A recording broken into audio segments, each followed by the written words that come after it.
गेल्या 1.5 वर्षामध्ये दुष्काळ असेल, अतिवृष्टी असेल, अवकाळी असेल, पूर असेल, गारपीट असेल, प्रत्येक आपत्तीत संकटामध्ये आमचं सरकार शेतकऱ्यांच्या पाठीशी खंबीरपणे उभं राहिलेलं आहे आणि वेळोवेळी मदत दिलेली आहे। कोणी आतापर्यंत झाली नसेल एवढी विक्रमी मदत आपण करतोय।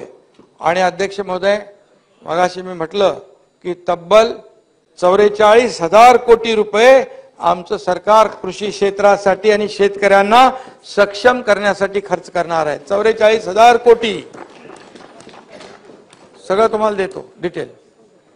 जुलै 2022 पासून म्हणजे गेल्या फक्त 18 महिन्यात शेतकऱ्यांसाठी जो भरीव निधी खर्च करीत आहोत तो बघा मी आपल्याला सांगतो। जयंतराव, मदत पुनर्वसन विभागाच्या माध्यमातून 14,891 कोटी रुपये, कृषी विभागाच्या माध्यमातून 15,040 कोटी रुपये, सहकार विभागातून 5,190 कोटी रुपये, पणन मधून 5,114 कोटी रुपये, अन्न व नागरी पुरवठा 3,800 कोटी रुपये, पशुसंवर्धन 243 कोटी रुपये, अशा रीतीने तब्बल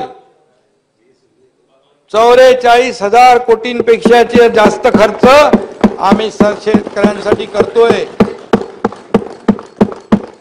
याला मी काय पॅकेज वगैरे म्हणणार नाही, कारण ही आमची जबाबदारी आहे।